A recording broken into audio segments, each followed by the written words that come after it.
staying out late. 2021년도 첫 주 가정 예배를 우리 함께 드리도록 하겠습니다. 찬송 329장 부릅니다.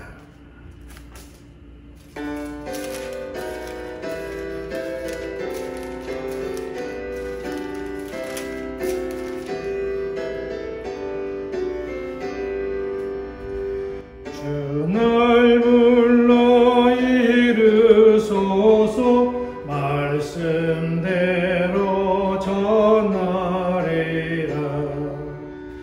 나 주님의 뜻을 따라 길 잃은 양 찾으리라. 주날 인도하옵소서. 나도 남을 인도하리.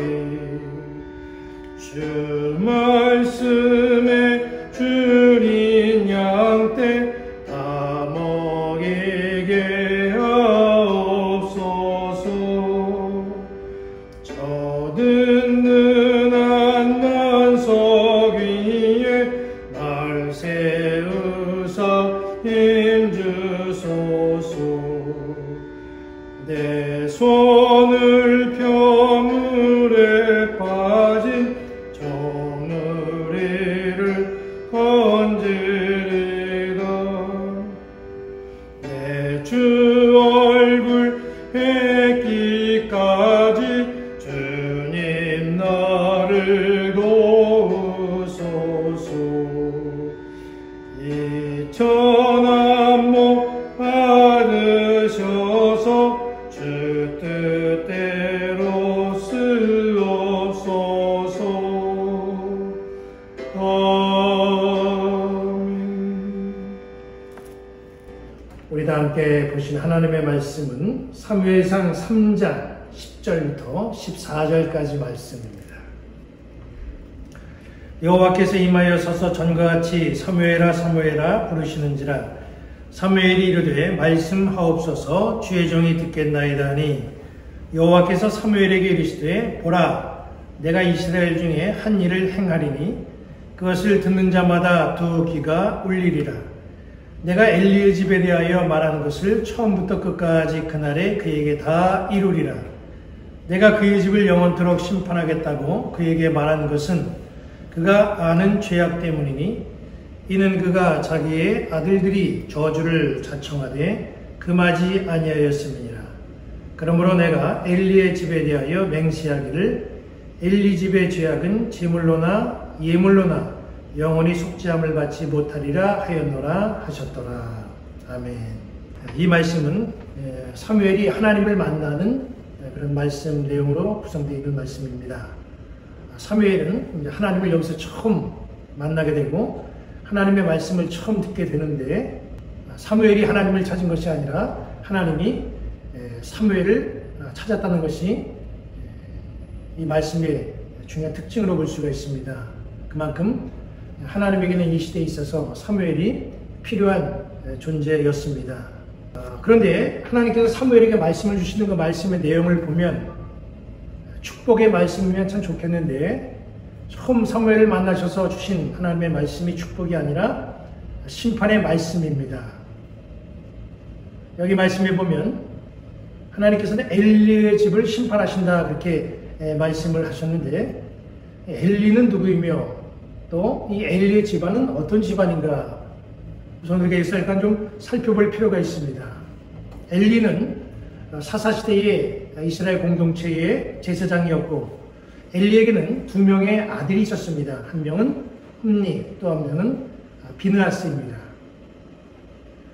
이 엘리 제사장의 두 아들은 사무엘상 2장 14절부터 22절의 말씀을 보면 굉장히 행실이 바르지 못했습니다. 제사에 드릴 고기를 그들은 갈취하고 또 회막에서 일하는 여인들을 성폭행하는 그런 아주 못된 짓을 저질렀던 것이 바로 이 엘리의 그 두 아들의 모습이었습니다. 더 문제가 되는 것은 이런 아들들의 잘못을 엘리 제사장은 꾸짖지 않았다는 것입니다.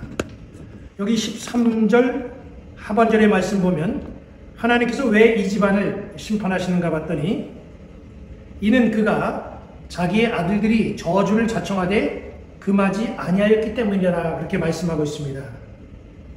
저주받을 짓을 했으면 하나님의 심판이 두렵고 떨려서 빨리 그 길에서 돌아오도록 권면하고 그들을 훈계하고 가르쳤어야 되는데 이 엘리는 이 두 아들의 잘못을 그냥 방관하고 묵인했다는 것입니다. 이것이 이 가정에 심판의 화를 불러오게 됐다는 것이죠. 이런 일이 이 사사시대의 제사장의 집에서 일어났습니다.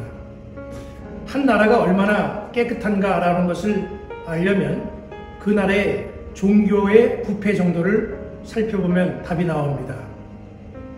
지금 이 사사시대 이스라엘의 이 나라의 상황을 보면 이 제사장 집안이 이렇게 엉망이고 그리고 하나님 앞에 범죄하는 이런 일들을 자행하는 것을 보면 이 나라 사회 전반부에 큰 문제가 있었다, 어떤 어려움이 있었는가라는 것을 능히 짐작해 볼 수가 있고 이스라엘의 전반 부분에 있어서 모든 부분에 있어서 문제가 있다는 것을 우리가 짐작을 해볼 수가 있습니다. 결국 총체적으로 이스라엘 전체에 나타난 이런 범죄적인 문제 때문에 어떤 일이 벌어지는가 봤더니 사무엘상 여기 3장 1절 하반절에 보면 이렇게 말씀하고 있습니다. 여호와의 말씀이 희귀하여 이상이 흔히 보이지 않았다 그랬습니다. 하나님의 말씀이 희귀하면 당연히 하나님이 세우신 계획, 하나님이 이끌어 가실 역사, 하나님이 우리에게 보여주실 비전, 이것을 우리는 알 수가 없습니다. 우리가 내일의 일을 알 수는 없지만 그러나 우리는 말씀을 통해서 하나님께서 우리에게 주시는 비전을 가질 수가 있고 그걸 품고 나아가며 믿음을 가지고 그것을 이루기 위해서 노력을 합니다. 하지만 하나님의 말씀이 우리 가운데 아예 없으면 그런 비전도 품을 수가 없습니다. 이것이 우리가 살아가는데 가장 심각한 문제라는 겁니다. 때문에 우리가 살아가는 데 있어서 가장 필요한 것은 곧 하나님이 우리에게 주시는 말씀이라는 것을 우리는 이 사무엘상 3장의 말씀을 통해서 깨달아야 됩니다. 이스라엘이 하나님 앞에 이렇게 심하게 범죄하니까 하나님은 그들에게 말씀을 보여주시지 않고 하나님의 말씀이 보여주지 않으니까 하나님의 계획도 알 수가 없었고 하나님의 계획을 알 수 없으니까 그들은 희망을 품고 살아가는 백성이 될 수 없었다는 겁니다. 이제 2021년도 이 한 해를 우리가 출발하게 됐는데 이 한 해를 출발하는 우리는 좀 더 말씀에 관심을 가져야 됩니다. 올 한 해 우리가 목표로 두고 있는 것 가운데 하나가 말씀 통독입니다. 우리 모두 성도들 한 사람이 한 번씩 올 한 해 말씀을 통독하기 위해서 작정을 하고 있는데 이 성경 통독이 하나님의 말씀을 듣는 하나님과 교감을 나누는 좋은 채널이 되기를 간절히 바랍니다. 그래서 이 한 주간도 우리 두 귀를 활짝 열고 하나님의 말씀을 읽으면서 하나님이 우리에게 어떤 말씀을 주시는가 집중해 보시기를 바랍니다. 그러면 매일매일 살아가는 우리의 삶에 하나님이 지혜를 주시고 하나님이 주시는 지혜로 인생길을 지혜롭게 헤쳐나가게 될 줄로 믿습니다. 이 한 주간 하나님이 주시는 말씀 마음속에 잘 담고 매일매일 그 말씀으로 힘이 되어 살아가는 우리 모든 성도들 되시기를 주님의 이름으로 간절히 축원합니다. 이제 우리 찬송 200장을 부르겠습니다.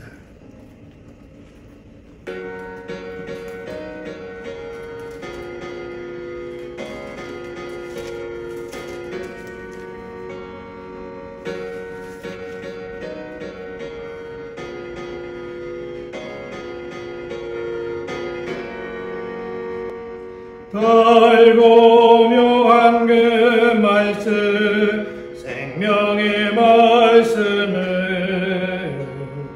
귀한 그 말씀 진실로 생명의 말씀이 나의 길과 믿음 밝히 보여주니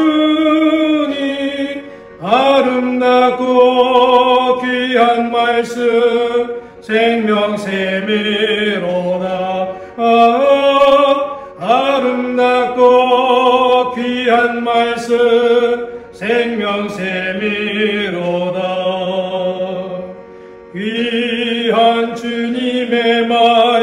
말씀은 내 노래 되도다. 모든 사람을 살리는 생명의 말씀은 값도 없이 받아 생명길을 가니 아름답고 귀한 말씀 생명샘이로다. 아름답고 귀한 말씀 생명샘이로다.